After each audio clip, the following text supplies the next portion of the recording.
ನಿಮ್ಮ ಎಲ್ಲಾ ನಡವಳಿಕೆಯಲ್ಲಿ ಪರಿಶುದ್ಧರಾಗಿರಿ. ಹಲ್ಲೆಲೂಯಾ. ಸಕಮ ನಾವು ನೋಡ್ತೇವೆ, ನಾವು ಓದಿಕೊಂಡಿರುವಂಥ ವೇದ ಭಾಗದಲ್ಲಿ ದೇವರ ವಾಕ್ಯದಲ್ಲಿ ವಿಶ್ವಾಸಿ ಮಕ್ಕಳಾದಂಥ ನಮಗೆ, ದೇವರ ಮಕ್ಕಳಾದಂಥ ನಮಗೆ ಆಶೀರ್ವಾದಗಳನ್ನು ಹೊಂದಿಕೊಳ್ಳಲು ನಾನು ನೀನು ಕಟ್ಟಲೇಬೇಕಾದಂಥ ಮೊಟ್ಟ ಮೊದಲನೇ ಕಟ್ಟಡ ಯಾವುದೆಂಬುದಾಗಿ, ನಮ್ಮ ಜೀವಿತದಲ್ಲಿ ಇರಲೇಬೇಕಾದಂಥ ಬಹಳ ಪ್ರಾಮುಖ್ಯವಾದಂಥ ಕಟ್ಟಡ ಯಾವುದೆಂಬುದಾಗಿ ದೇವರ ವಾಕ್ಯದಲ್ಲಿ ನೋಡುವ ಸಂದರ್ಭದಲ್ಲಿ ಈ 4 ಸ್ತಂಭಗಳು ಮನೆಗೆ ಹೇಗೆ ಹಿಡಿದುಕೊಂಡಿರ್ತವೋ ಮತ್ತು 4 ಸ್ತಂಭಗಳಿಲ್ಲದೆ ಆ ಒಂದು ಮನೆ ಯಾವ ರೀತಿ ನಿಲ್ಲಕ್ಕೆ ಸಾಧ್ಯವಿಲ್ಲವೋ, ಅದೇ ರೀತಿಗೆ ನನ್ನ ಕ್ರಿಸ್ತಿಯ ಜೀವಿತ ಅಂತಕ್ಕಂಥದ್ದು, ಆತ್ಮೀಯ ಜೀವಿತ ಅಂತಕ್ಕಂಥದ್ದು ಅದು ನಿಲ್ಲಬೇಕಪ್ಪ ಅಂತಂದರೆ, ಅದು ದೇವರು ಬರೋ ತನಕ ಕಟ್ಟಡ ಸ್ಥಿರವಾಗಿರ್ಬೇಕಪ್ಪ ಅಂತಂದರೆ 4 ಸ್ತಂಭಗಳಲ್ಲಿ 4 ಕಟ್ಟಡಗಳಲ್ಲಿ ನನಗೂ ನೀನು ದೇವರು ಕಟ್ಟೋದಕ್ಕೋಸ್ಕರ ಬಿಟ್ಟಂತ ಮೊದಲನೇ ಒಂದು ಕಟ್ಟಡ ಸ್ತಂಭ ಯಾವುದೆಂಬುದಾಗಿ ದೇವರು ವಾಕ್ಯದಲ್ಲಿ ನೋಡ್ತಾ ಸಂದರ್ಭದಲ್ಲಿ 1 ಪೇತ್ರ 1ನೇ ಅಧ್ಯಾಯ 15ನೇ ವಚನದಲ್ಲಿ ನಾವು ನೋಡ್ತೀವಿ, ನಾನು ಪರಿಶುದ್ಧನಾಗಿರೋದ್ರಿಂದ ನೀವು ಕೂಡ ಏನಾಗಿರ್ಬೇಕಂದ್ರೆ ಪರಿಶುದ್ಧರಾಗಿರ್ಬೇಕೆಂಬುದಾಗಿ ದೇವರು ಹೇಳ್ತಾ ಇದ್ದಾನೆ ಅಂತೇಳಿ. ಹಲ್ಲೆಲೂಯಾ. ಈ ನನ್ನ ಮಾತುಗಳನ್ನು ಕೇಳುವಂಥ ಎಲ್ಲ ನನ್ನ ಆತ್ಮೀಯ ಕ್ರೈಸ್ತ ಬಾಂಧವರೇ, ಇವತ್ತು ನನ್ನ ಜೀವಿತದಲ್ಲಿ, ನಿನ್ನ ಜೀವಿತದಲ್ಲಿ ನಿಂತು ಹೇಳುವಂಥ ನಾನು, ಕುಂತು ಕೇಳುವಂಥ ನೀವು, ನಾವೆಲ್ಲರೂ ಕೂಡ ದೇವರಿಂದ ಆಶೀರ್ವಾದಗಳನ್ನು ಹೊಂದಿಕೊಳ್ಬೇಕಪ್ಪ ಅಂತಂದರೆ, ಆಶೀರ್ವಾದದ ನಿಧಿ ನೀನು ಆಗಬೇಕಪ್ಪ ಅಂತಂದರೆ, ಇತರರಿಗೆ ನಾವು ಪ್ರಯೋಜನವುಳ್ಳವರಾಗಿರ್ಬೇಕಪ್ಪ ಅಂತಂದರೆ, ದೇವರು ನಮ್ಮ ಜೀವಿತ ನೋಡಿ ಸಂತೋಷ ಪಡಬೇಕಪ್ಪ ಅಂತಂದರೆ, ಈ ಲೋಕದಲ್ಲಿ ನಾವು ಅನೇಕರಿಗೆ ಪ್ರಯೋಜನವುಳ್ಳವರಾಗಿರ್ಬೇಕಪ್ಪ ಅಂತಂದರೆ, ನನ್ನ ಪ್ರೀತಿ ದೇವರ ಮಕ್ಕಳೇ, ನಮ್ಮ ಜೀವಿತದಲ್ಲಿ ಮಾನವನಿಗೆ, ವಿಶ್ವಾಸಿಗೆ, ಕ್ರೈಸ್ತರಿಗೆ ದೇವರು ಕಟ್ಟಲೇಬೇಕಾಗಿ ಬಿಟ್ಟಂತ 4 ವಿಷಯಗಳಲ್ಲಿ ಮೊದಲನೇ ವಿಷಯ ಯಾವುದೆಂಬುದಾಗಿ ದೇವರ ವಾಕ್ಯದಂಥ ಸಂದರ್ಭದಲ್ಲಿ ಪರಿಶುದ್ಧತೆ ಅಂತಕ್ಕಂಥ ಬಲಿಪೀಠ ಅಂತಕ್ಕಂಥದ್ದು ನಾವು ಕಟ್ಟಿಕೊಳ್ಬೇಕಂತೇಳಿ. ಹಲ್ಲೆಲೂಯಾ. ಒಂದು ವೇಳೆ ನಮ್ಮ ಜೀವಿತದಲ್ಲಿ ಪರಿಶುದ್ಧವಾದಂಥ ಒಂದು ಬಲಿಪೀಠ ನಮ್ಮ ಜೀವಿತದಲ್ಲಿ, ನಮ್ಮ ಕುಟುಂಬದಲ್ಲಿ ಇರಲಿಲ್ಲ ಅಂತೇಳಿರಿ, ಪರಿಶುದ್ಧತೆ ಅಂತಕ್ಕಂಥದ್ದು ಇರಲಿಲ್ಲ ಅಂತೇಳಿರಿ, ಪವಿತ್ರತೆ ಅಂತಕ್ಕಂಥದ್ದು ನಮ್ಮ ಜೀವಿತದಲ್ಲಿ ಇರಲಿಲ್ಲ ಅಂತೇಳಿರಿ, ಈ ಪವಿತ್ರತೆ ಅಂತಕ್ಕಂಥ, ಪರಿಶುದ್ಧತೆ ಅಂತಕ್ಕ ಬಲಿಪೀಠ ನಮ್ಮ ಕುಟುಂಬದಲ್ಲಿ ನಾವು ಕಟ್ಕೊಳ್ಳಿಲ್ಲಪ್ಪ ಅಂತಂದರೆ ಖಂಡಿತವಾಗಿ ನಾವು ನೋಡ್ತೇವೆ ದೇವರಿಂದ ಬರುವಂಥ ಆಶೀರ್ವಾದಗಳನ್ನು ಏನು ಮಾಡ್ತೇವೆ, ತಪ್ಪಿಸ್ಕೊಳ್ತೀವಿ ಅಂತೇಳಿರಿ. ಹಲ್ಲೆಲೂಯಾ. ನನ್ನ ಭಾಷೆ ಅರ್ಥ ಆಗ್ಲತ್ತದ್ರಿ, ನನ್ನ ಮಾತುಗಳು ತಿಳಿಲತ್ತವ. ದೇವರಿಂದ ನಾವು ಆಶೀರ್ವಾದಗಳನ್ನು ಹೊಂದಿಕೊಳ್ಬೇಕಪ್ಪ ಅಂದರೆ ನಾನು ನೀನು ಕಟ್ಟಬೇಕಾದಂಥ ಮೊಟ್ಟ ಮೊದಲನೇ ಬಲಿಪೀಠ, 4 ಬಲಿಪೀಠಗಳನ್ನು ನಾವು ಕಟ್ಟಬೇಕು. ಪ್ರಾಮುಖ್ಯವಾದಂಥ 4 ಬಲಿಪೀಠಗಳು ನಾನು ನೀನು ಕಟ್ಟಬೇಕು. ಆ 4 ಬಲಿಪೀಠಗಳಲ್ಲಿ ಮೊಟ್ಟ ಮೊದಲನೇ ಬಲಿಪೀಠ ಯಾವುದೆಂಬುದಾಗಿ ದೇವರ ವಾಕ್ಯದ ನೋಡುವ ಸಂದರ್ಭದಲ್ಲಿ ನಾವು ನೋಡ್ತೇವೆ, ಅದು ಪರಿಶುದ್ಧತೆ ಅಂತಕ್ಕಂಥ ಬಲಿಪೀಠ ನಿನ್ನ ಜೀವಿತದಲ್ಲಿ, ನಿನ್ನ ಕುಟುಂಬದಲ್ಲಿ ನಾವು ಕಟ್ಟಿಕೊಳ್ಬೇಕಂತೇಳಿ. ಹಲ್ಲೆಲೂಯಾ. ದೇವರ ವಾಕ್ಯದಲ್ಲಿ ನೋಡ್ತೇವೆ, ಪ್ರಕಟಣೆ ಪುಸ್ತಕದಲ್ಲಿ ಸುಳ್ಳಾದದ್ದು, ಅಪವಿತ್ರವಾದದ್ದು, ಹೊಲಸಾದದ್ದು, ಹೊಲೆಯಾದದ್ದು ಯಾವುದು ಕೂಡ ದೇವರ ಸಮೀಪಕ್ಕೆ ಬರಲಿಕ್ಕೆ ಸಾಧ್ಯವಿಲ್ಲ ಎಂಬುದಾಗಿ ದೇವರ ವಾಕ್ಯದಲ್ಲಿ ನೋಡ್ತೀವಿ ಅಂತೇಳಿ. ಹಾಗಾದರೆ ನನ್ನ ಪ್ರೀತಿಯ ದೇವಜನರೇ, ದೇವರಿಂದ ಆಶೀರ್ವಾದಗಳನ್ನು ಹೊಂದಿಕೊಳ್ಬೇಕಪ್ಪ ಅಂದರೆ ಬಹಳ ಪ್ರಾಮುಖ್ಯವಾಗಿ ನಾನು ನೀನು ಕಟ್ಟಬೇಕಾಗಿರುವಂಥ ಬಲಿಪೀಠ ಯಾವುದಪ್ಪ ಅಂದರೆ ಪರಿಶುದ್ಧತೆ ಅಂತಕ್ಕಂಥ ಬಲಿಪೀಠ ನನ್ನಲ್ಲಿ, ನಿನ್ನಲ್ಲಿ ಇರಬೇಕಂತೇಳಿ. ನನ್ನ ಕುಟುಂಬದಲ್ಲಿ, ನಿನ್ನ ಕುಟುಂಬದಲ್ಲಿ ಪವಿತ್ರತೆ ಅಂತಕ್ಕಂಥ ಬಲಿಪೀಠ ನಾನು ನೀನು ಕಟ್ಕೊಳ್ಬೇಕು.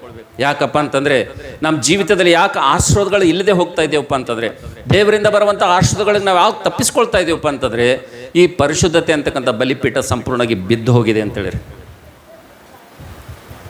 ಈ ಬಲಿಪೀಠ ಏನಾಗಿದೆ ನಮ್ಮ ಜೀವಿತದಲ್ಲಿ ಬಿದ್ದು ಹೋಗ್ಯದ ಅಂತೇಳಿ. ಯಾವ ರೀತಿಗೆ ಬಿದ್ದು ಹೋಗ್ಯದಂದರೆ ಈ ಬಲಿಪೀಠ ಯಾವ ರೀತಿಗೆ ಕೆಡವಲ್ಪಟ್ಟಿದೆಪ್ಪ ಅಂತಂದರೆ, ಈ ಬಲಿಪೀಠ ಎಷ್ಟು ಹಾಳಾಗಿದೆ ಅಂತಂದರೆ ಅನೇಕ ಕ್ರೈಸ್ತರಿಗೆ ಇದು ಗೊತ್ತಿಲ್ಲ, ಅನೇಕ ವಿಶ್ವಾಸಿ ಮಕ್ಕಳಿಗೆ ಇದು ಗೊತ್ತಿಲ್ಲ, ಅನೇಕ ದೇವಜನರಿಗೆ ಗೊತ್ತಿಲ್ಲ, ಅನೇಕ ಕ್ರೈಸ್ತರು ಎಂಬುದಾಗಿ ಚಲಾವಣೆಯಲ್ಲಿರುವಂಥ ಅನೇಕ ಭಕ್ತರಿಗೆ ಇದು ಗೊತ್ತಿಲ್ಲ. ನನ್ನ ಜೀವಿತದಲ್ಲಿ, ನನ್ನ ಕುಟುಂಬದಲ್ಲಿ, ನನ್ನ ಬದುಕಿನಲ್ಲಿ ಪರಿಶುದ್ಧತೆ ಅಂತಕ್ಕಂಥ ಬಲಿಪೀಠ ಸಂಪೂರ್ಣವಾಗಿ ಅದು ಕೆಡವಲ್ಪಟ್ಟಿದೆ, ಪರಿಶುದ್ಧತೆ ಅಂತ ಬಲಿಪೀಠ ಬಿದ್ದು ಹೋಗಿದೆ ಎಂಬುದಾಗಿ ಅನೇಕ ಕ್ರೈಸ್ತರಿಗೆ ಗೊತ್ತಿಲ್ಲ. ಅದಕ್ಕೋಸ್ಕರಾಗಿ ನಿನ್ನ ಜೀವಿತದಲ್ಲಿ ಕೂಡ ನೀನು ಕೂಡ ನಾನು ಪರಿಶುದ್ಧಳು, ನಾನು ಪರಿಶುದ್ಧನೆಂಬುದಾಗಿ ನೀನು ಜೀವಿಸ್ತಾ ಇದ್ದೆಪ್ಪ ಅಂತಂದರೆ ಒಂದು ಸಲ ನಿನ್ನ ನಡೆ, ನಿನ್ನ ನುಡಿ, ನಿನ್ನ ಪ್ರವರ್ತನೆ, ನೀನು ಆಡುವಂಥ, ನಿನ್ನ ಬಾಯಿಂದ ಬರುವಂಥ ಮಾತುಗಳು, ನಿನ್ನ ಕಣ್ಣಿನಿಂದ ನೋಡುವಂಥ ನೋಟ, ಇದೆಲ್ಲ ಒಂದ್ಸಲ ನಾವು ನೋಡ್ಕೋಬೇಕೆಂಬುದಾಗಿ ದೇವರ ವಾಕ್ಯದಲ್ಲಿ ನೋಡ್ತೀವಿ ಅಂತೇಳಿ. ಹಲ್ಲೆಲೂಯಾ.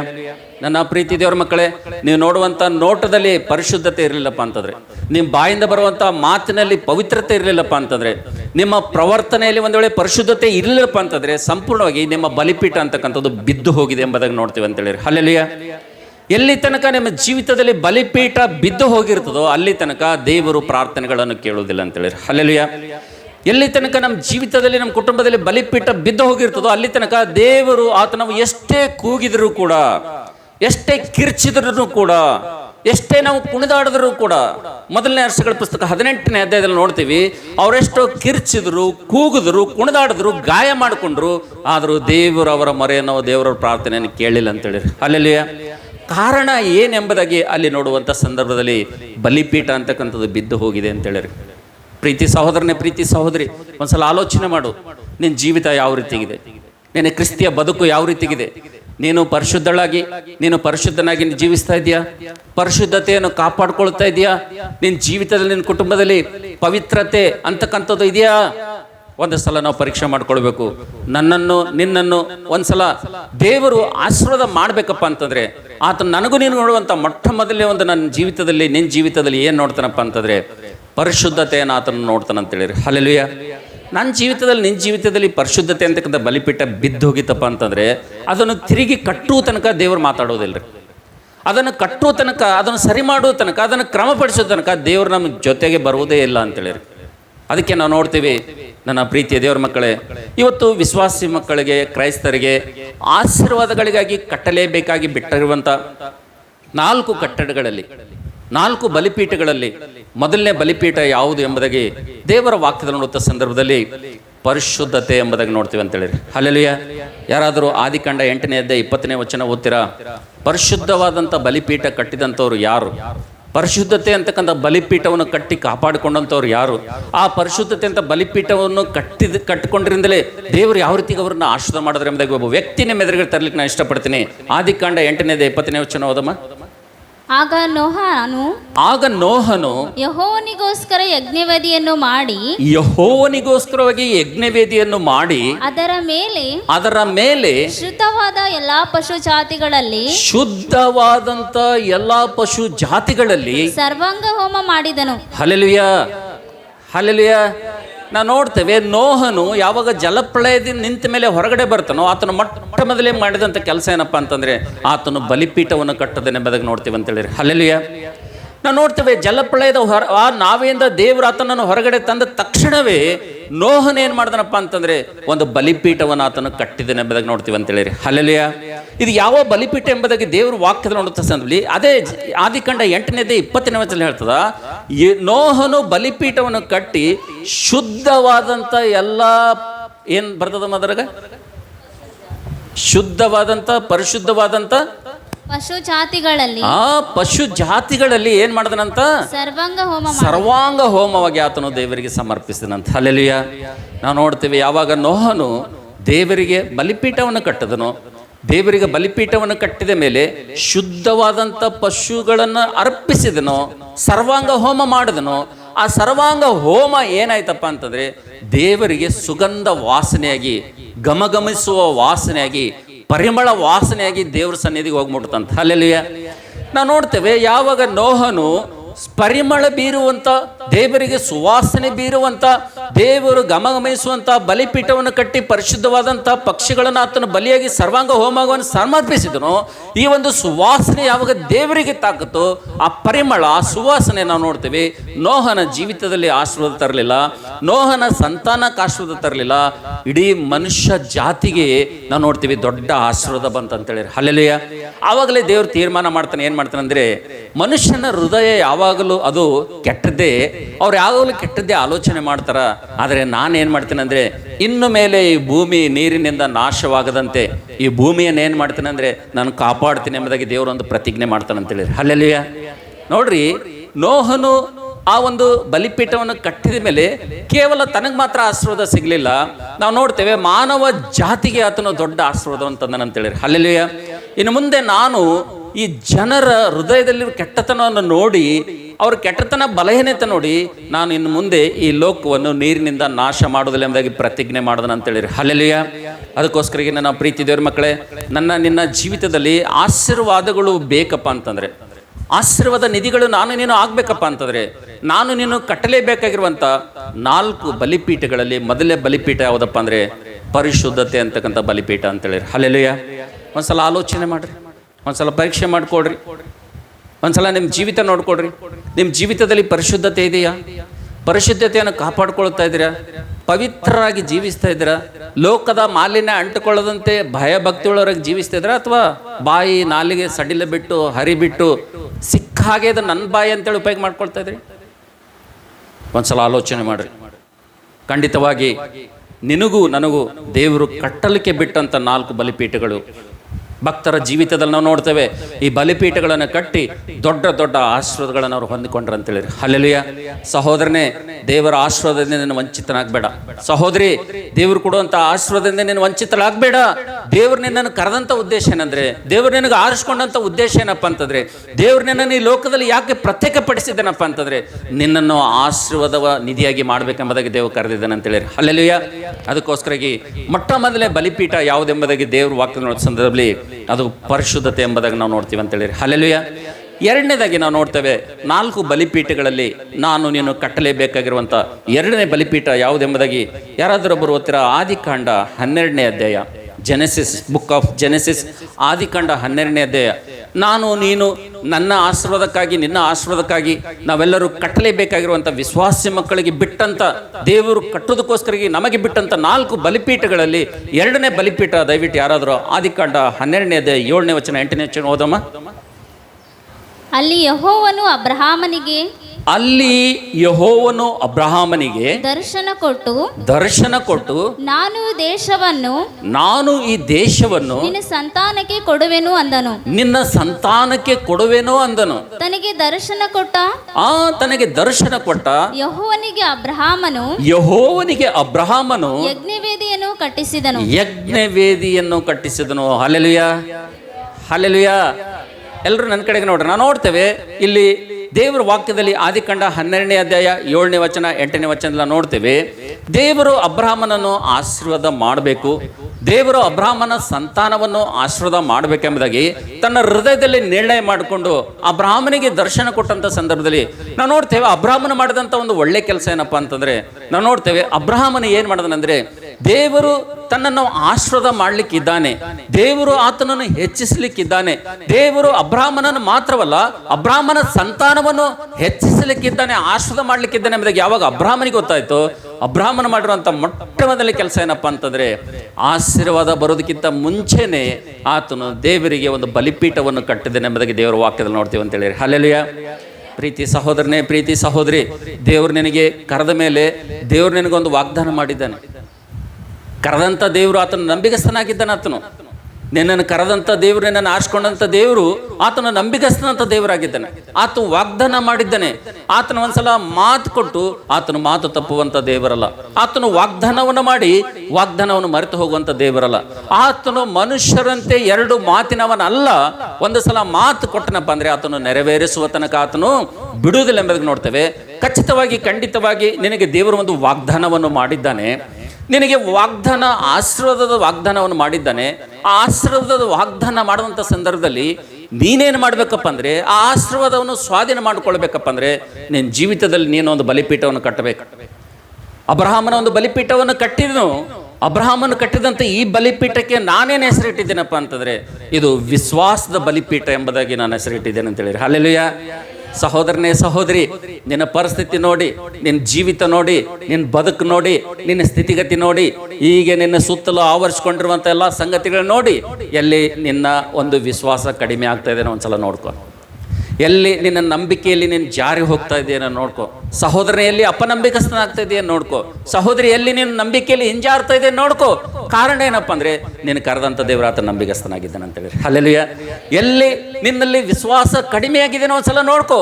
ಕಾರಣ ಏನಪ್ಪ ಅಂದರೆ, ವಿಶ್ವಾಸ ಕಡಿಮೆ ಆಗ್ಲಿಕ್ಕೆ ಕಾರಣ ಏನಂದರೆ, ನಂಬಿಕೆ ಕಡಿಮೆ ಆಗ್ಲಿಕ್ಕೆ ಕಾರಣ ಏನಂದರೆ, ವಿಶ್ವಾಸ ಹೋಗಿ ಅವಿಶ್ವಾಸ ನಮ್ಗೆ ಬರ್ಲಿಕ್ಕೆ ಕಾರಣ ಏನಪ್ಪ ಅಂದರೆ ಪರಿಸ್ಥಿತಿಗಳು ಅಂತೇಳಿ. ಹಲ್ಲೆಲೂಯಾ. ಏನ್ರಿ ಕಾರಣಗಳೇನು? ಪರಿಸ್ಥಿತಿಗಳು. ಈ ಲೋಕದಲ್ಲಿ ಅನೇಕ ಶ್ರಮೆಗಳು, ಅನೇಕ ನಿಂದೆಗಳು, ಅನೇಕ ಅವಮಾನಗಳು, ಅನೇಕ ಸೋಲುಗಳು, ಅನೇಕ ಚಾಲೆಂಜಸ್ಗಳು ನಮ್ಮ ಜೀವಿತದಲ್ಲಿ ಇರೋದ್ರಿಂದ ನಮ್ಮ ಜೀವಿತದಲ್ಲಿ ಆಟೋಮೆಟಿಕ್ ಆಗಿ ಏನಾದರೂ ಕಡಿಮೆ ಆಗ್ತದಪ್ಪ ಅಂತಂದರೆ ನಂಬಿಕೆ ಕಡಿಮೆ ಆಗ್ತದೆ ಅಂತೇಳಿ. ಅಲ್ಲೆಲ್ಲೂಯಾ. ಏನು ಕಡಿಮೆ ಆಗ್ತದ್ರಿ? ನಂಬಿಕೆ ಕಡಿಮೆ ಆಗ್ತದೆ. ದೇವ್ರ ಮೇಲೆ ನಂಬಿಕೆ ಇರಲ್ಲ. ನಾವು ನೋಡಿದ್ವಿ ಲಾಸ್ಟ್ ವೀಕ್ ಪಾಸ್ಟ್ರಮ್ಮ ಸಾಕ್ಷಿ ಹೇಳಿದಾಗ, ಒಬ್ಬ ಸಹೋದರಿ, ಸಿಸ್ಟರ್, ದೇವರು ನಿಮಗೆ ಬಹಳ ಆಶೀರ್ವಾದ ಮಾಡಿದ್ದಾನೆ ಎಂಬುದಾಗಿ ಪಾಸ್ಟ್ರಮ್ಗೆ ಹೇಳುವಂಥ ಸ್ವಲ್ಪ ಪಾಸ್ಟ್ರಮ್ಮ ಹೇಳಿದಳು, ಸಹೋದರಿಯೇ, ನಮ್ಮನ್ನೇ ಹಾಗೆ ದೇವ್ರನ್ನ ಆಶೀರ್ವಾದ ಮಾಡಿದ್ದಾನೆ, ನಿಮ್ಮನ್ನು ಕೂಡ ಹಾಗೆ ಆಶೀರ್ವಾದ ಮಾಡ್ತಾನೆ ಎಂಬುದಾಗಿ ಆಕೆಗೆ ದೇವರಲ್ಲಿ ಬಲಪಡಿಸುವಂಥ ಮಾತು ಹೇಳುವಂಥ ಸಂದರ್ಭದಲ್ಲಿ ಆ ಸಹೋದರಿ ಬಾಯಿಂದ ಬಂದಂಥ ಮಾತೇನಪ್ಪ ಅಂತಂದರೆ, ಏನು ಪ್ರಾರ್ಥನೆ ಮಾಡ್ಬೇಕ್ರಿ? ದೇವರೇನು ಕಣ್ಣು ಮುಚ್ಕೊಂಡು ಕುಂತಾನ ಅಂಥೇಳಿ ಮರುಪ್ರಶ್ನೆ ಮಾಡಿದ್ರು ಅಂತೇಳಿ. ಹಲ್ಲೆಲೂಯಾ. ಅಂದರೆ ಆ ಸಹೋದರಿಲಿ ಏನು ಕಡಿಮೆ ಆಗಿದೆ ಅಂತ ಅರ್ಥ? ಏನು ಕಡಿಮೆ ಆಗ್ಯದ್ರಿ? ನಂಬಿಕೆ ಕಡಿಮೆ ಆಗಿದೆ. ಅವರು ಕ್ರೈಸ್ತರೇ, ಅವರು ದೇವಜನರೇ, ಅವರು ದೇವ್ರು ಆರಿಸ್ಕೊಂಡಿರೋಂಥ ಪ್ರಜೆಗಳೇ, ಆದ್ರೂ ಕೂಡ ಅಲ್ಲಿ ಒಂದು ಬಲಿಪೀಠ ಬಿದ್ದು ಹೋಗ್ಯದ. ಯಾವ ಬಲಿಪೀಠ ಬಿದ್ದು ಹೋಗ್ಯದ? ನಂಬಿಕೆ ಅಂತಕ್ಕಂಥ ಬಲಿಪೀಠ ಏನಾಗ್ಯದ? ಬಿದ್ದು ಹೋಗ್ಯದ. ಒಂದ್ಸಲ ಆಲೋಚನೆ ಮಾಡಿರಿ, ನಿಮ್ಮ ಜೀವಿತದಲ್ಲಿ ನಿಮ್ಮ ನಂಬಿಕೆ ಒಂದ್ಸಲ ಪರೀಕ್ಷೆ ಮಾಡಿಕೊಡ್ರಿ. ನಿಮಗೆ ಬಂದಂಥ ಕಷ್ಟಗಳಲ್ಲಿ, ನಿಮ್ಗೆ ಬಂದಂಥ ನಷ್ಟಗಳಲ್ಲಿ, ನಿಮ್ಗೆ ಬಂದಂಥ ಅವಮಾನಗಳಲ್ಲಿ, ನಿಮ್ಗೆ ಬಂದಂಥ ನಿಂದೆಯಲ್ಲಿ, ನೀವಿರುವಂಥ ಈ ಪರಿಸ್ಥಿತಿಯಲ್ಲಿ ನಿಮ್ಮ ನಂಬಿಕೆ ಹೆಂಗದ? ಬಲ ಅದ ರೀ? ನಂಬಿಕೆ ಬಲವಾಗ್ಯದ? ಎಷ್ಟೋ ಜನರ ಬಲಿಪೀಠ ಬಿದ್ದು ಹೋಗ್ಯದ ಅಂತೇಳಿ ಸುಮ್ಮನೆ ಮ್ಯಾಲೆ ಆ್ಯಕ್ಟಿಂಗ್ ಮಾಡ್ತೀವಿ ಅಷ್ಟೇ. ನಾವು ಭಾಳ ನಂಬಿಗಸ್ತರ ಅಂತೇಳಿ ಜನರಿಗೆ ಏನು ಮಾಡ್ತೀವಿ? ತೋರಿಸ್ಕೊತೀವಿ ಅಷ್ಟೇ. ಬಟ್ ಒಳಗೆ ನೋಡಿದ್ರೆ ಏನಾಗಿದೆ ಅಂದರೆ ನಮ್ಮ ಬಲಿಪೀಠ ಏನೇನಾಗಿದೆ? ಬಿದ್ದು ಹೋಗ್ಯದ ಅಂತೇಳಿ. Hallelujah, hallelujah.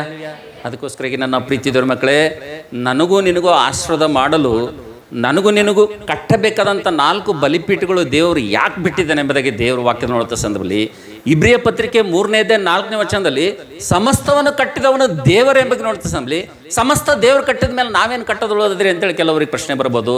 ಆದರೆ ದೇವರು ವಿಶ್ವಾಸಿ ಮಕ್ಕಳಿಗೆ, ಕ್ರೈಸ್ತರಿಗೆ, ದೇವಜನರಿಗೆ ಕಟ್ಟಲಿಕ್ಕೆ 4 ಕಟ್ಟಡಗಳನ್ನು ಬಿಟ್ಟಾನ ಅಂತ ಹೇಳಿದ್ರೆ. ಹಲ್ಲೆಲೂಯಾ. ಆಕಾಶದಲ್ಲಿ ಹಾರಾಡುವಂಥ ಹಕ್ಕಿಗಳು ತಮ್ಮ ನಿವಾಸ ಸ್ಥಾನಕ್ಕಾಗಿ ಹೇಗೆ ಗೂಡುಗಳನ್ನು ಕಟ್ಕೊಳ್ತಾವೋ, ನರಿಗಳು ಹೇಗೆ ತಮಗೆ ಗುದ್ದುಗಳನ್ನು ಕಟ್ಕೊಳ್ತಾವೋ, ನಾವು ನೋಡ್ತೇವೆ ಅರಣ್ಯದಲ್ಲಿ, ಅಡವಿಯಲ್ಲಿ ಮೃಗಗಳು ಯಾವ ರೀತಿ ಗುಹೆಗಳನ್ನು ಕಟ್ಕೊಳ್ತಾವೋ, ಅದೇ ರೀತಿ ನನ್ನ ಪ್ರೀತಿ ದೇವ್ರ ಮಕ್ಕಳೇ, ನನಗೂ ನಿನಗೂ ಆಶೀರ್ವಾದ ಮಾಡಬೇಕೆಂಬುದಾಗಿ ದೇವರು ನಾನು ನೀನು ಕಟ್ಕೊಳ್ಳೋದಕ್ಕೋಸ್ಕರ 4 ಬಲಿಪೀಠಗಳನ್ನು ಆತನು ಬಿಟ್ಟಿದ್ದಾನೆ ಅಂತೇಳಿರಿ. ಹಲ್ಲೆಲೂಯಾ. ಅದಕ್ಕೋಸ್ಕರಾಗಿ ನಾವು ನೋಡ್ತೇವೆ, ನಾನು ನೀನು ಆಶೀರ್ವಾದ ಹೊಂದಬೇಕಪ್ಪ ಅಂತಂದರೆ, ನಾನು ನೀನು ಆಶೀರ್ವಾದ ನಿಧಿ ಆಗಬೇಕಪ್ಪ ಅಂತಂದರೆ ಖಚಿತವಾಗಿ, ಖಂಡಿತವಾಗಿ ನಾವು ಕಟ್ಟಲೇಬೇಕಂತ 4 ಬಲಿಪೀಠಗಳಲ್ಲಿ 2ನೇ ಬಲಿಪೀಠ ಯಾವುದಪ್ಪ ಅಂತಂದರೆ, ಅಬ್ರಹಾಮನ ಕಟ್ಟಿರುವಂಥದ್ದು ಯಾವ ಬಲಿಪೀಠ ಇರೋದು? ವಿಶ್ವಾಸದ ಬಲಿಪೀಠ ಅಂತೇಳಿರಿ. ಹಲ್ಲೆಲೂಯಾ. ವಿಶ್ವಾಸ ಅದನ ತಮ್ಮ ನಿನ್ನ ಜೀವಿತದಲ್ಲಿ, ವಿಶ್ವಾಸ ಅದನ ತಂಗಿ ನಿನ್ನ ಜೀವಿತದಲ್ಲಿ. ನಿನ್ನ ಜೀವಿತದಲ್ಲಿ ನಂಬಿಕೆ ಹೆಚ್ಚಾಗ್ತದೆ, ನಂಬಿಕೆ ಕಡಿಮೆ ಆಗ್ತದೆ. ನಿಮ್ಮ ಜೀವಿತದಲ್ಲಿ ವಿಶ್ವಾಸ ಹೆಚ್ಚಾಗ್ಲತ್ತದ, ಕಡಿಮೆ ಆಗ್ಲತ್ತದ. ನನಗೊಂದು ವೇಳೆ ಕೇಳಿದ್ರಪ್ಪ ಅಂದರೆ ದಿನದಿಂದ ದಿನಕ್ಕೆ ನನ್ನ ವಿಶ್ವಾಸ ಅಂತಕ್ಕಂಥದ್ದು ಏನಾಗ್ಲತ್ತದ ರೀ? ಹೆಚ್ಚಾಗ್ಲತ್ತದ.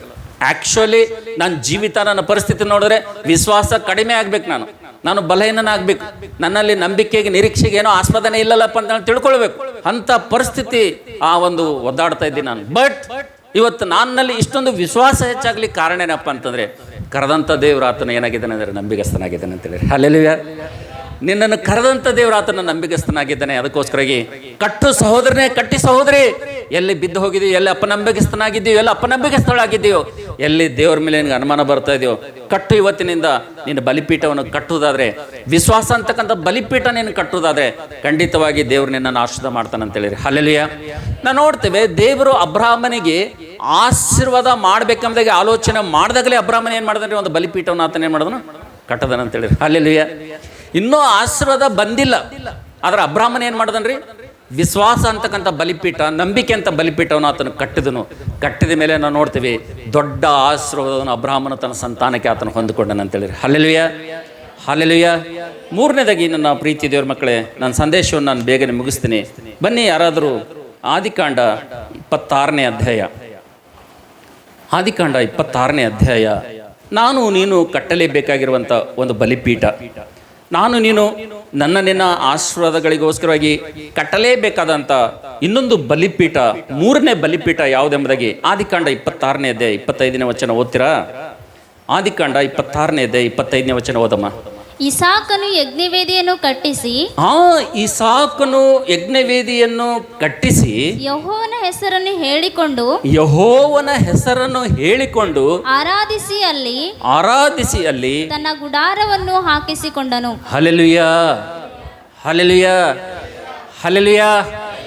ನಾವು ನೋಡ್ತೇವೆ ಪ್ರೀತಿಯ ಸಹೋದರ ಸಹೋದರಿಯರೇ, 3ನೇ ಬಲಿಪೀಠ ಯಾವುದೆಂಬುದಾಗಿ ನೋಡುತ್ತ ಸಂದರ್ಭದಲ್ಲಿ ಈಸಾಕನು ಕೂಡ ಆದಿಕಾಂಡ 26ನೇ ಅಧ್ಯಾಯ 25ನೇ ವಚನದಲ್ಲಿ ಈಸಾಕನು ಕೂಡ ಒಂದು ಬಲಿಪೀಠವನ್ನು ಕಟ್ಟಿದನೆಂಬುದಾಗಿ ದೇವರ ವಾಕ್ಯದಲ್ಲಿ ನೋಡ್ತೇವೆ ಅಂತ ಹೇಳಿರಿ. ಹಲ್ಲೆಲೂಯಾ. ಇದು ಯಾವ ಬಲಿಪೀಠ ಎಂಬುದಾಗಿ ದೇವರ ವಾಕ್ಯದ ನೋಡುತ್ತ ಸಂದರ್ಭದಲ್ಲಿ ಈ ಬಲಿಪೀಠ ಯಾವುದಕ್ಕೆ ಹೋಲಿಕೆಯಾಗಿದೆ ಎಂಬುದಾಗಿ ದೇವರ ವಾಕ್ಯದ ನೋಡುತ್ತ ಸಂದರ್ಭದಲ್ಲಿ ಇದು ವಿಧೇಯತೆಯಿಂದ ಕೂಡಿದಂಥ ಬಲಿಪೀಠ ಎಂಬುದಾಗಿ ದೇವರ ವಾಕ್ಯದಲ್ಲಿ ನೋಡ್ತೇವೆ ಅಂತ ಹೇಳಿರಿ. ಹಲ್ಲೆಲೂಯಾ. ಈಸಾಕನ ಇಡೀ ಜೀವಿತ ನೋಡ್ರಿ, ಈಸಾಕನ ಬದುಕು ನೀವು ಧ್ಯಾನ ಮಾಡಿ ನೋಡ್ರಿ. ಈಸಾಕನ ಚರಿತ್ರೆ ನೀವು ಓದಿ ನೋಡ್ರಿ.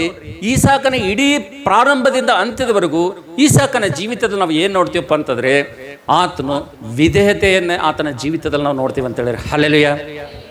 ವಿಧೇಯತೆ ಆತನ ಜೀವಿತದಲ್ಲಿ ನಾವು ನೋಡ್ತೀವಿ. ಯಾವ ರೀತಿಗೆ ನಾವು ನೋಡ್ತೇವೆ? ದೇವರು ಅಬ್ರಹಾಮನನ್ನು ಕರೆದು, ನೀನು ಪ್ರೀತಿಸುವಂಥ ನೀನು ಒಬ್ಬನೇ ಮಗನಾಗಿರುವಂಥ ಆ ಮಗನನ್ನು ಮೋರಿಯ ಪರ್ವತದ ಮೇಲೆ ಹೋಗಿ ನನಗಾಗಿ ಬಲಿಯನ್ನು ಅರ್ಪಿಸು ಎಂಬುದಾಗಿ ಅಬ್ರಹಾಮನಿಗೆ ದೇವರು ಹೇಳಿದಂಥ ಸಂದರ್ಭದಲ್ಲಿ ಅಬ್ರಹಾಮನ ಏನು ಮಾಡೋದನಂದರೆ, ತನ್ನ 13 ವರ್ಷದ ಬಾಲಕನಿಗೆ, ತನ್ನ ಮಗನಿಗೆ, ಆ ಬಹಳವಾಗಿ ಪ್ರೀತಿಸುವಂಥ ತನ್ನ ಮಗನಿಗೆ ಏನು ಮಾಡ್ತಾನಪ್ಪ ಅಂತಂದರೆ, ಆತನು ದೇವರು ಹೇಳಿದಂಥ ಸ್ಥಳಕ್ಕೆ ಹೋಗಿ ಏನು ಮಾಡ್ತಾನಪ್ಪ ಅಂತಂದರೆ, ಆತನ ಕೈಕಾಲುಗಳನ್ನು ಬಿಗಿದನು ಕಟ್ಟಿದನು ಎಂಬುದಾಗಿ ನೋಡ್ತೀವಿ ಅಂತೇಳಿ, ಹಲ್ಲೆಲೂಯಾ.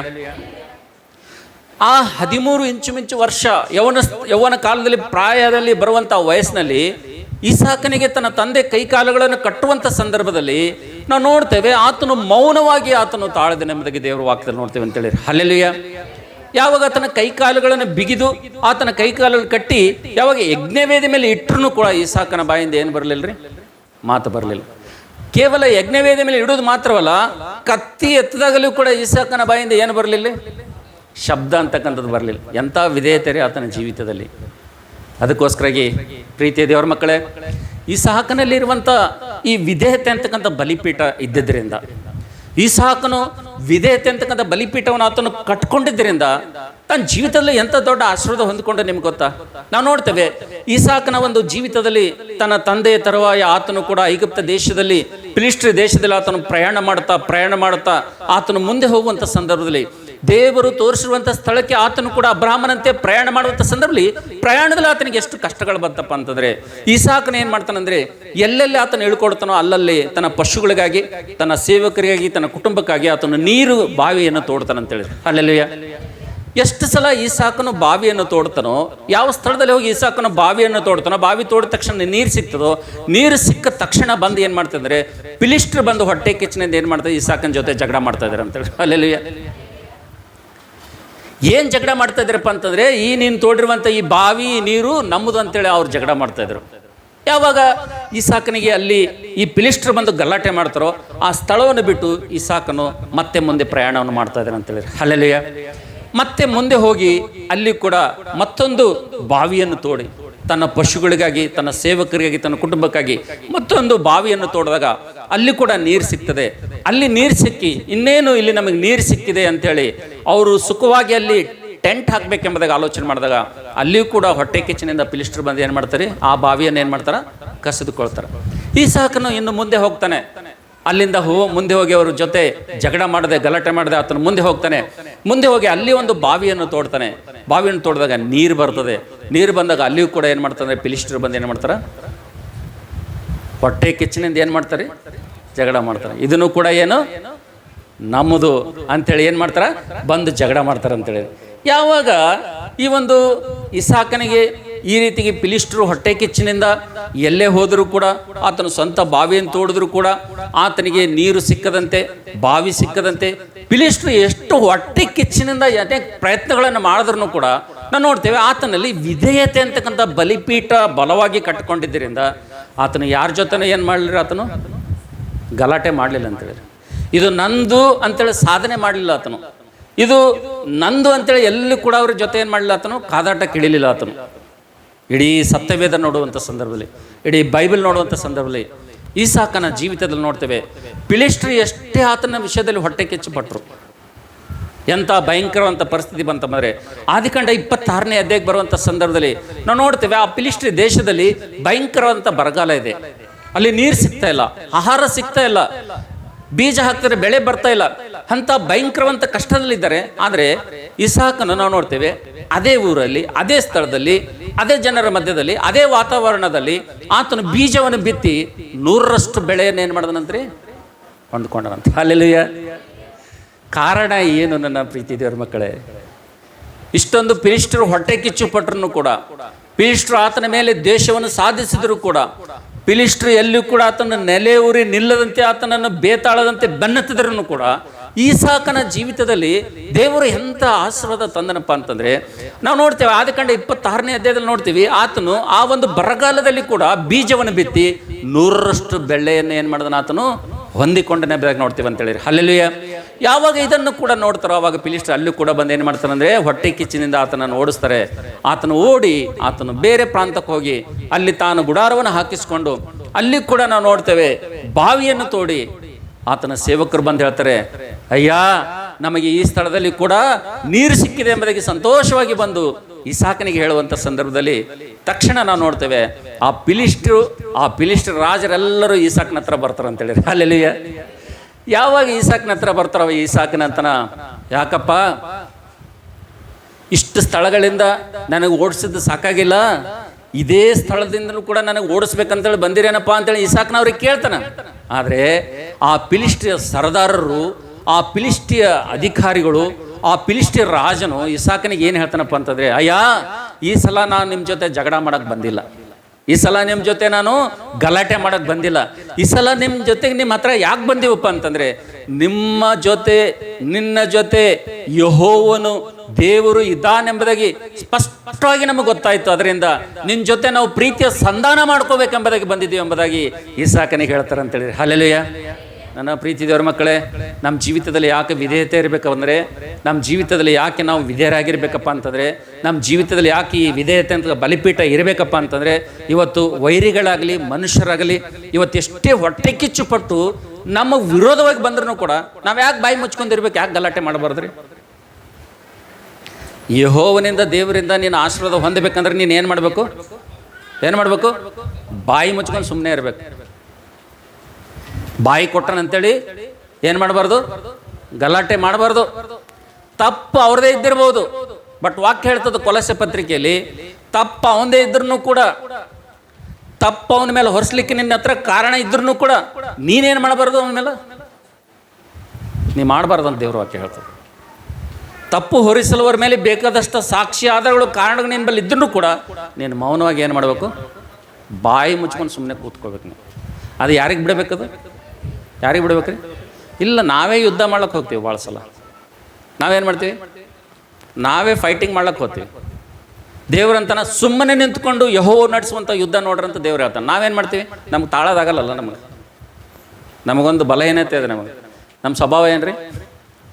ನಮ್ಮ ಸ್ವಭಾವ ಹೆಂಗ್ರಿ? ನಮ್ಮ ಸ್ವಭಾವ ಹೆಂಗಂದ್ರೆ ನಮ್ಮಲ್ಲಿ ತಾಳ್ಮೆ ಇಲ್ಲ. ಅವ ಕಳ್ತನ ಮಾಡಾಗ ಸಿಕ್ಕನಂತ, ಭಾಳ ಕಳ್ಳಿದ್ದನಂತವ.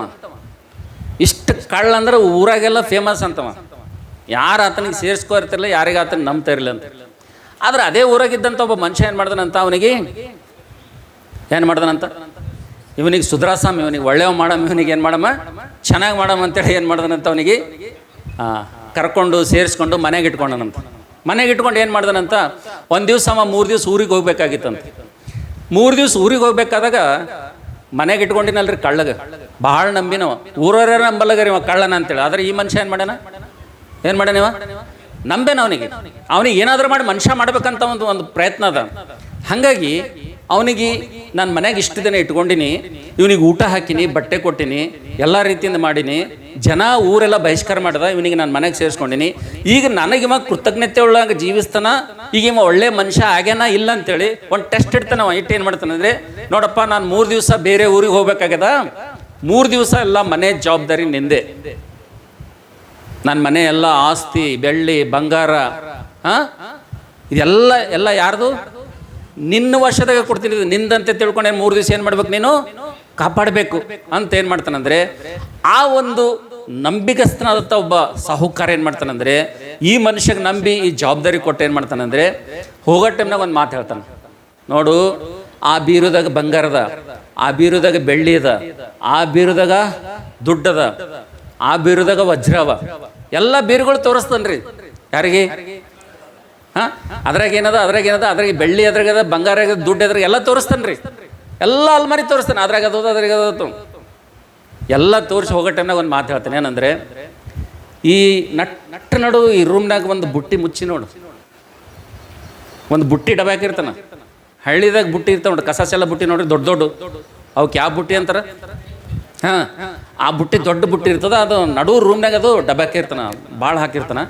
ಹೇಳ್ತಾನೆ ನಾನು ಹೋಗೋ ಟೈಮ್, ನೋಡಪ್ಪ ಎಲ್ಲ ಹಿಂಗೆ ಇದ್ರಾಗಿದ್ದದ, ಆದ್ರೆ ಈ ಬುಟ್ಟಿ ಮಾತ್ರ ಏನದ ಅಂದ್ರೆ ಭಾಳ ಜಾಗ್ರತೆ. ಬೆಳ್ಳಿಕಿನ ಬಂಗಾರಕ್ಕಿನ ದುಡ್ಡಿನಕಿನ ಎಲ್ಲದಕ್ಕಿಂತ ಈ ಬುಟ್ಟಿ ಜಾಗ್ರತೆ. ಬುಟ್ಟಿ ಮಾತ್ರ ನೀ ಏನು ಮಾಡಬೇಡ, ಮುಟ್ಟಬೇಡ. ಎಲ್ಲ ಮುಟ್ಟು, ನಾನು ಬೆಳ್ಳಿ ಮುಟ್ಟು, ಬಂಗಾರ ಮುಟ್ಟು, ಹಣ ಮುಟ್ಟು, ಅದ್ರ ಚಾವಿನೇ ನಿನ್ನ ಕೈದಾಗ ಕೊಡ್ತೀನಿ. ಆದರೆ ಏನು ಮುಟ್ಟಬೇಡ ನೀ, ಈ ನಡುಮನೆಗಿದ್ದ ಬುಟ್ಟಿ ಮಾತ್ರ ಏನು ಮಾಡಬೇಡ, ಮುಟ್ಟಬೇಡ, ಅದು ಎತ್ತಬೇಡ ಅಂತ ಹೇಳಿರ್ತಾನೆ ರೀ. ಹೇಳಿ ಹೋಗ್ತಾನವ.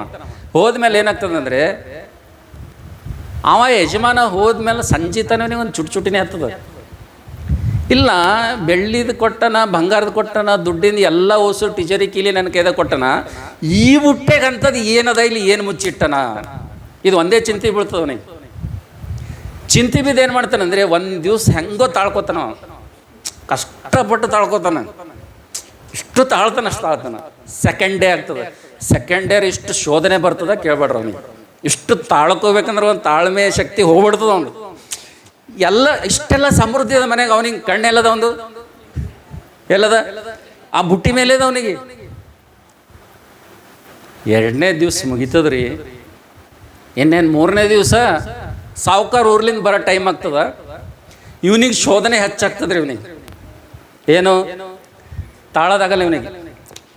ಅಂಥದ್ದು ಏನಾರ ಇಟ್ಟಿರ್ಬೇಕು ಸಾವುಕಾರ ಈ ಮನ್ಯಾಗ, ನನಗೆ ಹೇಳಲಾರ್ದಾಗ, ನನಗೆ ನೋಡ್ಲಾರ್ದಾಗ, ನನಗೆ ಬಚ್ಚಿ ಏನಾರ ಇಟ್ಟಿರ್ಬೇಕು ಇವ ಅಂಥೇಳಿ ಏನು ಮಾಡ್ತಾನಂದರೆ ಹೋಗಿ ಏನು ಮಾಡ್ತಾನಂದರೆ ಸಾವುಕಾರ ಬರೋ ಟೈಮ್ ಆಗ್ತದೆ, ಹೋಗಿ ಬುಟ್ಟಿ ಹಿಂಗೆ ಜರ ಎತ್ತನ, ಒಳಗೊಂದು ಕೋಳಿ ಇಟ್ಟಿರ್ತಾನ, ಆ ಕೋಳಿ ಹಾರ್ಬಿಡ್ತದೆ ರೀ. ಏನಿಟ್ಟಿರ್ತಾನೆ ಒಳಗೆ? ಹಾಂ, ಹಿಂಗೆ ಎತ್ತದ್ರ ಪ್ಲೇ ಕೋಳಿ ಏನು ಮಾಡ್ತದೆ, ಬರ್ರಂತ ಹಾರೋಗ್ತದೆ, ಸಿಗಲ್ಲ. ಅಷ್ಟ್ರಾಗೆ ಯಾರು ಬರ್ತಾರಂದರೆ ಮನೆ ಮಾಲೀಕ್ ಬರ್ತಾನೆ. ಮನೆ ಮಾಲಕ್ ಬಂದು ಏನು ಮಾಡ್ತಾನಂದರೆ, ಏನಪ್ಪ ಎಲ್ಲ ಹೆಂಗದ, ಚೆನ್ನಾಗದ, ಎಲ್ಲ ಯಾರ್ಯಾರ ಕಳ್ಳರು ಬಂದಿರೇನೋ, ಏನಾರೈತೆ, ಏನಿಲ್ರಿ ಸೌಕರ್ಯ ಎಲ್ಲ ಚೆನ್ನಾಗದ ಅಂತಾನೆ. ಅಂದಮೇಲೆ ಈ ಬುಟ್ಟಿ ನೋಡಿದೇನಂತಾನೆ, ನಾ ನೋಡಿಲ್ರಿ ಅಂತನವ. ಇದು ಮುಟ್ಟಿದೇನಂತಾನೆ, ಇಲ್ಲ ನಾ ಮುಟ್ಟಿಲ್ರಿ ಅಂತನವ. ಸಾವುಕಾರ ಹೋಗಿ ಬುಟ್ಟಿ ಹತ್ತತನ ಒಳಗೆ ಏನಿರಲ್ರಿ. ನಮ್ದು ಹಿಂಗಿರ್ತದೆ. ಯಾರ್ದು? ಕ್ರೈಸ್ತರೇ ಇದ್ದೀವಿ ನಾವು, ವಿಶ್ವಾಸಿಗಳೇ ಇದ್ದೀವಿ, ದೇವ್ರ ಮಕ್ಕಳಾಗಿವಿ. ಆದರೆ ಕೆಲವೊಂದು ಸಂದರ್ಭದಾಗ ನಮ್ಗೆ ಏನಿರಲ್ರಿ, ತಾಳೋದಾಗಲ್ಲ ನಮ್ಗೆ. ಹಾಂ, ಏನಾಗಲ್ಲ ನಮ್ಗೆ, ತಾಳಲ್ಲ. ಯಾಕೆ ತಾಳಲ್ಲ? ಅಷ್ಟು ತುಂಬ್ಕೊಂಡಿರ್ತೀವಿ ಮೈದಾಗ. ಅಯ್ಯೋ ಶಿಲ್ಬೆಯನ್ನು ನೋಡ್ರಿ, ಯೇಸು ಸ್ವಾಮಿಗೆ ನೋಡ್ರಿ. ಯೇಸು ಸ್ವಾಮಿ ಯಾಕೆ ಶಿಲ್ಬೆ ಮೇಲೆ ಮೌನವಾಗಿದ್ದನ್ರಿ? ಯಾಕೆ ಮೌನವಾಗಿದ್ದ? ಆತನೇನಾದರೂ ತಪ್ಪು ಮಾಡಿದ್ದಾನೇನ್ರಿ? ಆತನ ಕೆನ್ನೆಗೆ ಹೊಡಿತಾಯಿದ್ರು, ಕೂದಲು ಕೀಳ್ತಾಯಿದ್ರು, ಮುಖದ ಮೇಲೆ ಉಗುಳ್ತಾಯಿದ್ರು. ಯಾಕೆ ಮೌನ ತಾಳಿದ್ದಾನೆ ಯೇಸು ಸ್ವಾಮಿ? ಯಾಕೆ ಮೌನವಾಗಿದ್ದಾನೆ ಹೇಳ್ರಿ? ಆತನೇನಾದರೂ ತಪ್ಪು ಮಾಡಿದನ? ಏನಾದರೂ ಕೊಲೆ ಮಾಡಿದನ? ಅಷ್ಟು ನಿರಪರಾಧ ಅಂತ ಆ ಯೇಸು ಕ್ರಿಸ್ತನ ಸೃಷ್ಟಿಕರ್ತನು ಆ ಸಮಯದಲ್ಲಿ ಯಾಕೆ ಬಾಯಿ ಮುಚ್ಕೊಂಡು ಕೂತ್ಕೊಂಡಾತ? ಆತ ಮನಸ್ಸು ಮಾಡಿದ್ರೆ ಏನು ಮಾಡ್ಬೋದಾಗಿತ್ತಲ್ಲ. ಒಂದು ಸಲ ಬಾಯಿ ತೆರೆದ್ರೆ ಏನಾಗ್ತಿತ್ತು? ಏನಾಗ್ತಾಯಿತ್ತು? ಆದರೆ ಯಾಕೆ ಮೌನ ವಹಿಸಿದ್ರು? ಯಾಕೆ ಮೌನ ತಾಳಿದ್ರು? ಅನ್ಯಾಯದ ತೀರ್ಪು ಪಿಲಾತನ ಬಂದ್ರೂ ಕೂಡ ಪಿಲಾತನ ಹೆಂಡತಿ ಹೇಳ್ತಾಳ, ಆತನ ಜೋಲಿಗೆ ಹೋಗ್ಬೇಡ ಅಂತೇಳಿ. ಆದ್ರೂ ಕೂಡ ನಾವು ನೋಡ್ತೇವೆ ಅನ್ಯಾಯದ ತೀರ್ಪು ಆತನ ಮೇಲೆ, ಮಾಡದಿರುವಂಥ ತಪ್ಪು ಆತನ ಮೇಲೆ ಬಂದರು, ಅನ್ಯಾಯದ ಶಿಕ್ಷೆಗೆ ಆತನ ಉರಿಯಾದ್ರೂ ಕೂಡ ಆತನ ಬಾಯಿ ತೆರೆಯಲೇ ಇಲ್ಲ ಎಂಬುದಾಗಿ ಯೆಶಾಯನ ಪುಸ್ತಕ 53ನೇ ಅಧ್ಯಾಯದಾಗ ನೋಡ್ತೀವಿ ಅಂತೇಳಿರಿ. ಹಲ್ಲೆಲೂಯಾ. ಅದು ನಿಜವಾದಂಥ ಕ್ರೈಸ್ತರ ಲಕ್ಷಣ ಅಂತೇಳಿರಿ. ಹಲ್ಲೆಲೂಯಾ. ಜೀವಿತದಲ್ಲಿ ಏನೇ ಬರಲಿ,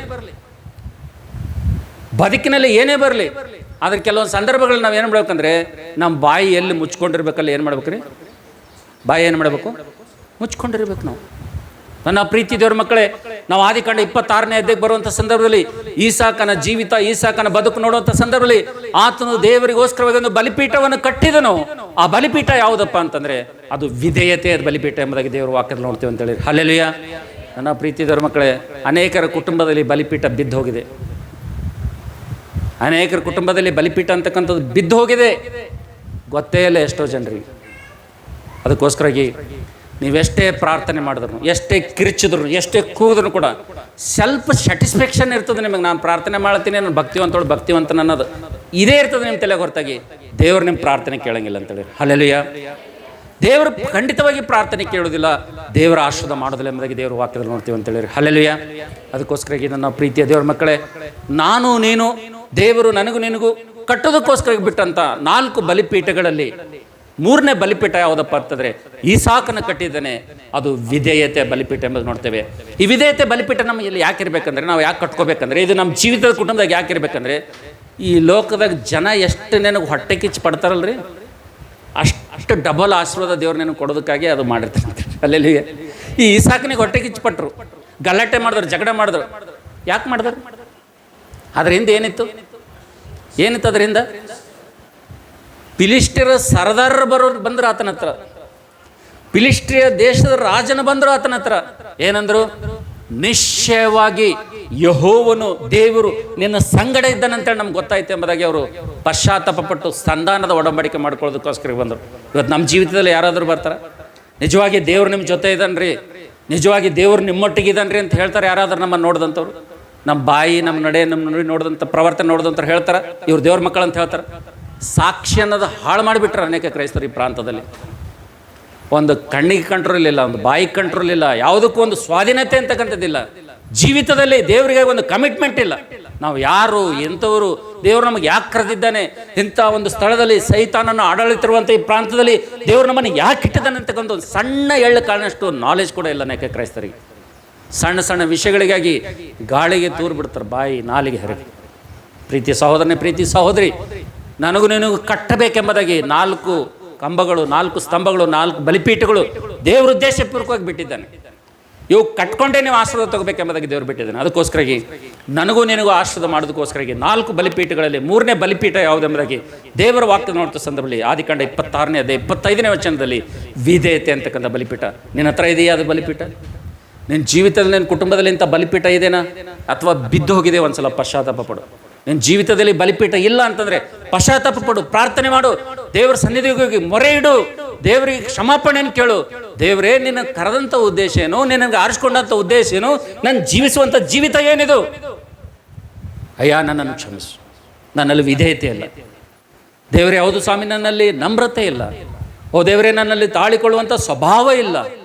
ದೇವ, ಹೌದು ಸ್ವಾಮಿ, ತಾಳ್ಮೆ ಮೀರಿ ದೇವ ಸ್ವಾಮಿ ನಾನು ಪ್ರವರ್ತನೆ ಮಾಡ್ತಾ ಇದ್ದೀನಿ. ಅಯ್ಯ, ನನ್ನ ಬಲಿಪೀಠ ಬಿದ್ದೋಗಿದೆ, ಪರಿಶುದ್ಧತೆ ಅಂತಕ್ಕಂಥ ಬಲಿಪೀಠ ಬಿದ್ದೋಗಿದೆ, ವಿಶ್ವಾಸ ಅಂತಕ್ಕಂಥ ಬಲಿಪೀಠ ಬಿದ್ದೋಗಿದೆ, ಕೊನೆಗೆ ಇದು ವಿಧೇಯತೆ ಅಂತಕ್ಕಂಥ ಬಲಿಪೀಠ ಕೂಡ ಬಿದ್ದೋಗಿದೆ. ದೇವರೇ, ನನ್ನನ್ನು ಕ್ಷಮಿಸಂಬುದಾಗಿ ಒಂದು ಪ್ರಾರ್ಥನೆ ಮಾಡು. ದೇವರು ನಿನ್ನ ಪ್ರಾರ್ಥನೆಯನ್ನು ಕೇಳಿ ಆತನು ನಿನ್ನ ಬಲಿಪೀಠವನ್ನು ಕಟ್ಟಿಕೊಳ್ಳುವಂಥ ದೇವರು ನಿನಗೆ ಸಹಾಯ ಮಾಡ್ತಾನೆ ಅಂತ ಹೇಳಿದ್ರು. ಹಲ್ಲೆಲೂಯಾ. ಕೊನೆಯದಾಗಿ ಲಾಸ್ಟಾಗಿ ನಾವು ನೋಡಿ ಒಂದು ಪ್ರಾರ್ಥನೆ ಮಾಡೋಣ. ಮೊದಲನೇ ಅರಸುಗಳ ಪುಸ್ತಕ 18ನೇ ಅಧ್ಯಾಯ,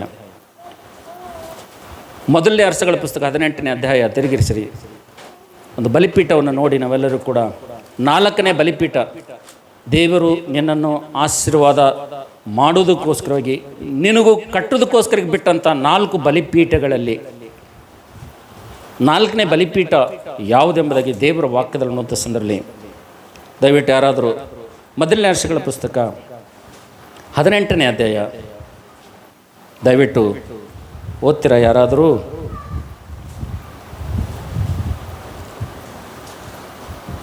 ಮೂವತ್ತನೇ ವಚನ ಓದಿ. ಅನಂತರ ಎಲೀಯನು ಎಲ್ಲಾ ಜನರನ್ನು ಹತ್ತಿರಕ್ಕೆ ಕರೆಯಲು ಅವರು ಬಂದರು. ಅವನು ಹಾಳಾಗಿದ್ದ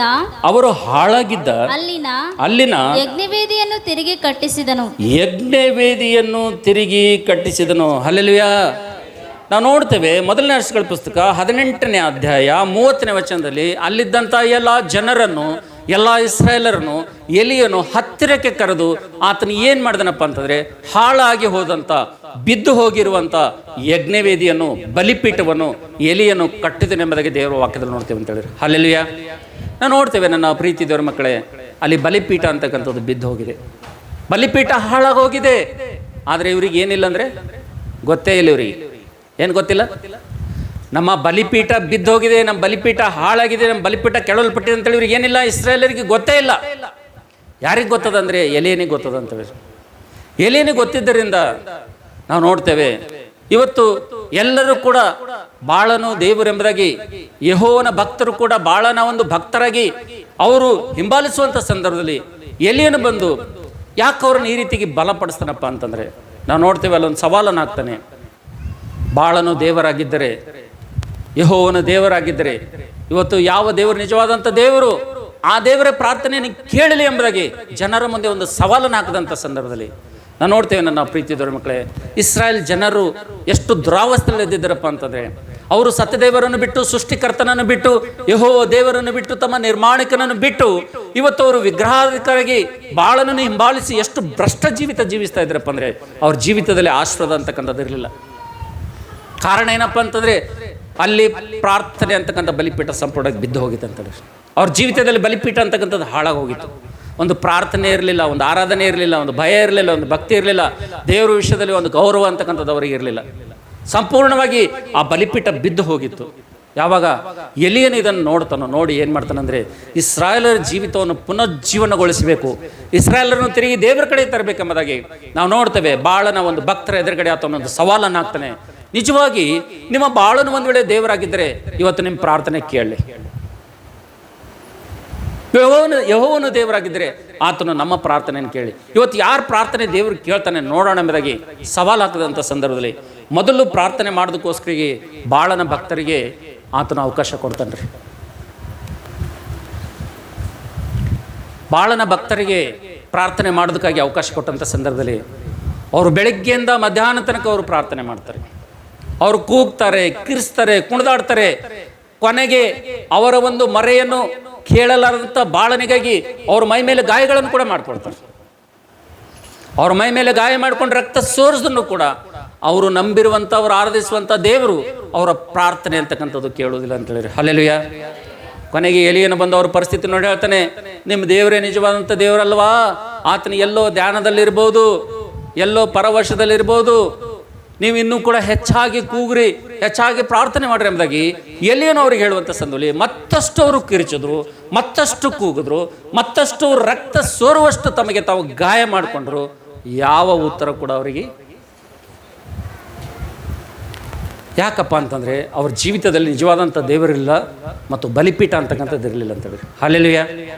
ಅದೇ ನಾವು ನೋಡ್ತೇವೆ, ಯಾವಾಗ ಏಲಿಯನ ಸರ್ತಿ ಬರ್ತದೋ, ಇಸ್ರಾಯೇಲ್ ಎದುರುಗಡೆ ದೇವರು ಸತ್ಯದೇವರಿಂದ ಪ್ರೂವ್ ಮಾಡುವಂಥ ಸಮಯ ಬರ್ತದೋ, ನಾವು ನೋಡ್ತೇವೆ ಆ ಪ್ರೂವ್ ಮಾಡಲಿಕ್ಕೆ ದೇವರು ಎಲಿಯನ್ನು ಮಾಡಿದಂಥ ಪ್ರಾರ್ಥನೆ ಕೇಳಲಿಕ್ಕೆ ಎಲಿಯನ್ನು ಮಾಡಿದಂಥ ಒಂದು ಮೊಟ್ಟ ಮೊದಲನೇ ಕೆಲಸ ಏನಪ್ಪ ಅಂದರೆ, ನಾನು ಕೂಗುವಂಥ, ಭೂಮಿ ಮೇಲೆ ಕೂಗುವಂಥ ಕೂಗು ಉನ್ನತ ಲೋಕದಿಂದ ದೇವರ ಕಿವಿಗೆ ಬೀಳಬೇಕು, ಆತನ ಉತ್ತರ ಕೊಡಬೇಕು, ಆತನ ಬೆಂಕಿಯನ್ನು ಕಳಿಸಬೇಕು, ನಮ್ಮ ಜೊತೆ ಮಾತಾಡಬೇಕೆಂಬುದಾಗಿ. ಇದೆಲ್ಲ ಆಗಬೇಕಪ್ಪ ಅಂತಂದರೆ ನಾನೊಂದು ಕೆಲಸ ಮಾಡಬೇಕು. ಏನು ಮಾಡಬೇಕಪ್ಪ ಅಂತಂದರೆ, ಇಸ್ರಾಯೇಲರ ಜೀವಿತದಲ್ಲಿ, ಇಸ್ರಾಯೇಲ್ ದೇಶದಲ್ಲಿ ಬಲಿಪೀಠ ಅಂತಕ್ಕಂಥದ್ದು ಬಿದ್ದು ಹೋಗಿದೆ. ಬಲಿಪೀಠ ಅಂತಕ್ಕಂಥದ್ದು ನೆಲಸಮವಾಗಿದೆ. ಅದಕ್ಕೋಸ್ಕರವಾಗಿ ದೇವ್ರು ನನ್ನ ಪ್ರಾರ್ಥನೆ ಕೇಳಬೇಕಪ್ಪ ಅಂತಂದರೆ, ದೇವರಲ್ಲಿಂದ ಬೆಂಕಿ ಕಳಿಸ್ಬೇಕಪ್ಪ ಅಂತಂದರೆ, ಉತ್ತರ ಕಳಿಸ್ಬೇಕಪ್ಪ ಅಂತಂದರೆ ಮೊದಲು ನಾನೇನು ಮಾಡಬೇಕಂದ್ರೆ ಯಜ್ಞವೇದಿಯನ್ನು, ಬಿದ್ದು ಹೋಗಿರೋಂಥ ಯಜ್ಞವೇದಿಯನ್ನು ಏನು ಮಾಡಬೇಕು, ಕಟ್ಟಬೇಕೆಂಬುದಾಗಿ ಎಲಿಯನ್ನು ತೀರ್ಮಾನ ಮಾಡ್ತಾನಂತೇಳಿ. ಹಲ್ಲೆಲೂಯಾ. ನಿನ್ನ ಜೀವಿತದಲ್ಲಿ ಇಂಥ ಒಂದು ತೀರ್ಮಾನ ನಿನ್ನ ಜೀವಿತದಲ್ಲಿ ಇದೆಯಾ? ನನ್ನ ಪ್ರಾರ್ಥನೆ ಜೀವಿತ ಬಿದ್ದು ಹೋಗಿದೆ, ನನ್ನ ಪರಿಶುದ್ಧತೆ ಜೀವಿತ ಬಿದ್ದು ಹೋಗಿದೆ, ನನ್ನ ಒಂದು ವಿಶ್ವಾಸದ ಜೀವಿತ ಬಿದ್ದು ಹೋಗಿದೆ, ನನ್ನ ವಿಧೇಯತೆ ಜೀವಿತ ಬಿದ್ದು ಹೋಗಿದೆ, ಸಂಪೂರ್ಣವಾಗಿ ಅವಿಧೇಯಳಾಗಿ ನಾನು ಜೀವಿಸ್ತಾ ಇದ್ದೇನೆ, ಅವಿಧೇಯನಾಗಿ ಜೀವಿಸ್ತಾ ಇದ್ದೇನೆ, ಪರಿಶುದ್ಧತೆಗೂ ನನಗೂ ಮಾರು ದೂರ ಇದೆ, ಭಾಳಷ್ಟು ನನ್ನ ಬಲಿಪೀಠ ಬಿದ್ದು ಹೋಗಿದೆ ಎಂಬುದಾಗಿ ನಿನ್ನ ಜೀವಿತದಲ್ಲಿ ಒಂದು ಆಲೋಚನೆ ಇದೆಯಾ? ಆದರೆ ಎಲಿಯನು ಒಂದು ಕೆಲಸ ಮಾಡ್ತಾನೆ. ಆತನು ಬಿದ್ದು ಹೋಗಿರುವಂಥ ಒಂದು ಯಜ್ಞವೇದನೆ ಏನು ಮಾಡ್ತಾನೆ? 30ನೇ ವಚನ ಓದಮ್ಮ. 30ನೇ ವಚನ. ಅನಂತರ ಎಲಿಯನು ಎಲ್ಲಾ ಜನರನ್ನು ಹತ್ತಿರಕ್ಕೆ ಕರೆಯಲು, ಎಲ್ಲಾ ಜನರಿಗೆ ಹತ್ತಿರಕ್ಕೆ ಕರೆಯಲು ಅವರು ಬಂದರು. ಅವನು ಹಾಳಾಗಿದ್ದ ಅಲ್ಲಿನ ಯಜ್ಞವೇದಿಯನ್ನು ತಿರುಗಿ ಕಟ್ಟಿಸಿದನು. ನೋಡ್ರಿ, ಹಾಳಾಗಿದ್ದ ಬಿದ್ದು ಹೋದಂತ ಯಜ್ಞವೇದಿಯನ್ನು ಎಲಿಯನ್ನು ಕಟ್ಟಿಸಿ ಆತನ ದೇವರಿಗೆ ಕೂಗ್ತಾನ, ದೇವರಿಗೆ ಪ್ರಾರ್ಥನೆ ಮಾಡ್ತಾನ. 37ನೇ ವಚನ ಓದಮ್ಮ. ಕಿವಿಗೊಡು ಯೆಹೋವನೇ,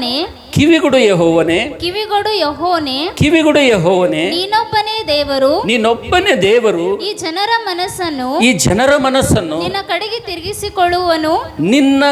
ತಿರುಗಿಸಿಕೊಳ್ಳುವನು ಆಗಿರುತ್ತು ಎಂಬುದನ್ನು ಇವರಿಗೆ ತಿಳಿಯಪಡಿಸು ಎಂದು ಪ್ರಾರ್ಥಿಸಿದನು.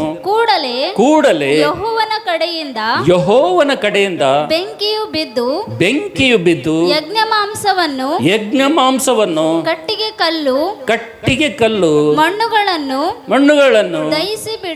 ದಹಿಸಿಬಿಟ್ಟು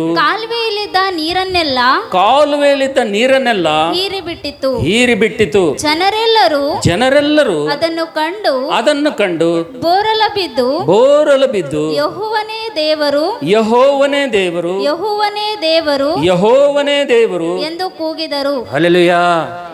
ನಾವು ನೋಡ್ತೇವೆ ನನ್ನ ಪ್ರೀತಿಯ ದೇವರ ಮಕ್ಕಳೇ, ಇವತ್ತು ನಿನ್ನ ಜೀವಿತದಲ್ಲಿ ಅನ್ಯರು ನೋಡಿ ಯೆಹೋವನೇ ದೇವರು, ನಿಜವಾದಂಥ ದೇವರು ಯೆಹೋವನೇ, ಯೇಸು ಕ್ರಿಸ್ತನೇ ನಿಜವಾದಂಥ ದೇವರು ಎಂಬುದಾಗಿ ನನ್ನನ್ನು ನೋಡಿ ಜನರು ಇವತ್ತು ದೇವ್ರ ಹತ್ರ ಬರಬೇಕಪ್ಪ ಅಂತಂದರೆ, ನನ್ನ ಪ್ರೀತಿ ದೇವ್ರ ಮಕ್ಕಳೇ, ಬಿದ್ದು ಹೋಗಿರುವಂಥ ಈ 4 ಬಲಿಪೀಠಗಳನ್ನು ನೀನು ಕಟ್ಕೊಳ್ಬೇಕಂತೇಳಿರಿ. ಹಲ್ಲೆಲೂಯಾ. ಮೊದಲನೇ ಬಲಿಪೀಠ ಯಾವುದು? ಪರಿಶುದ್ಧತೆ ಅಂತಕ್ಕಂಥ ಬಲಿಪೀಠ. 2ನೇ ಬಲಿಪೀಠ ಯಾವುದು? ವಿಶ್ವಾಸ ಅಂತಕ್ಕಂಥ ಬಲಿಪೀಠ. 3ನೇ ಬಲಿಪೀಠ ಯಾವುದು? ವಿಧೇಯತೆ ಅಂತಕ್ಕಂಥ ಬಲಿಪೀಠ. 4ನೇ ಬಲಿಪೀಠ ಯಾವುದು? ಪ್ರಾರ್ಥನೆ ಅಂತಕ್ಕಂಥ ಬಲಿಪೀಠ ಅಂತೇಳಿರಿ. ಹಲ್ಲೆಲೂಯಾ. ಅನೇಕರ ಕುಟುಂಬದಲ್ಲಿ ಪ್ರಾರ್ಥನೆ ಇಲ್ಲರಿ. ಅನೇಕರು ಪ್ರಾರ್ಥನೆ ಮಾಡೋದಿಲ್ಲ, ಕುಟುಂಬದಲ್ಲಿ ವ್ಯಕ್ತಿಗತವಾಗಿ ಪ್ರಾರ್ಥನೆ ಮಾಡೋದಿಲ್ಲ, ಕುಟುಂಬವಾಗಿ ಪ್ರಾರ್ಥನೆ ಮಾಡೋದಿಲ್ಲ. ಪ್ರಾರ್ಥನೆ ಅಂತಕ್ಕಂಥದ್ದೇ ಇಲ್ಲ. ಆದರೆ ಬೈಬಲ್ ಹೇಳ್ತದೆ, ದೇವ್ರ ವಾಕ್ಯ ಹೇಳ್ತದೆ, ಯಾವಾಗಲೂ ಪ್ರಾರ್ಥನೆ ಮಾಡಿರಿ, ಎಡಬಿಡದೆ ಪ್ರಾರ್ಥನೆ ಮಾಡಿರಿ, ಬೇಸರಗೊಳ್ಳದೆ ಪ್ರಾರ್ಥನೆ ಮಾಡಿರಿ, ಪ್ರಾರ್ಥನೆಯನ್ನು ತಪ್ಪದೇ ಮಾಡುವವರಾಗಿರಿ ಎಂಬುದಾಗಿ ಬೈಬಲ್ ಹೇಳ್ತದೆ ಅಂತ ಹೇಳಿರಿ. ಹಲ್ಲೆಲೂಯಾ. ಆದರೆ ನಮ್ಮ ಜೀವಿತದಲ್ಲಿ ಎಲ್ಲವೂ ವಿರುದ್ಧ ಅಂತೇಳಿರಿ. ನಮ್ಮ ಜೀವಿತದಲ್ಲಿ ಪ್ರಾರ್ಥನೆ ಅಂತಕ್ಕಂಥದ್ದಿಲ್ಲ ಅಂತೇಳಿರಿ. ನಮ್ಮ ಜೀವಿತದಲ್ಲಿ ದೇವರ ಸನ್ನಿಧಿಗೆ ಹೋಗಿ ಕೂತ್ಕೊಳ್ಳುವಂಥ, ದೇವರೊಂದಿಗೆ ಸಮಯ ಕಳೆಯುವಂಥ ಒಂದು ಸಮಯ ನಮ್ಮ ಜೀವಿತದಲ್ಲಿ ದೇವರಿಗಾಗಿ ನಮ್ಮ ಜೀವಿತದ ಒಂದು ಕಮಿಟ್ಮೆಂಟ್ ಇಲ್ಲ. ಅದಕ್ಕೋಸ್ಕರಾಗಿ ನನ್ನ ಪ್ರೀತಿ ದೇವರ ಮಕ್ಕಳೇ, ಈ 4 ಬಲಿಪೀಠಗಳು ಸಮಸ್ತವನ್ನು ದೇವರು ಕಟ್ಟಿದರೂ ಕೂಡ ಈ 4 ನಾನೇನು ಕಟ್ಟಬೇಕಂತೇಳಿ ದೇವ್ರು ಬಿಟ್ಟ.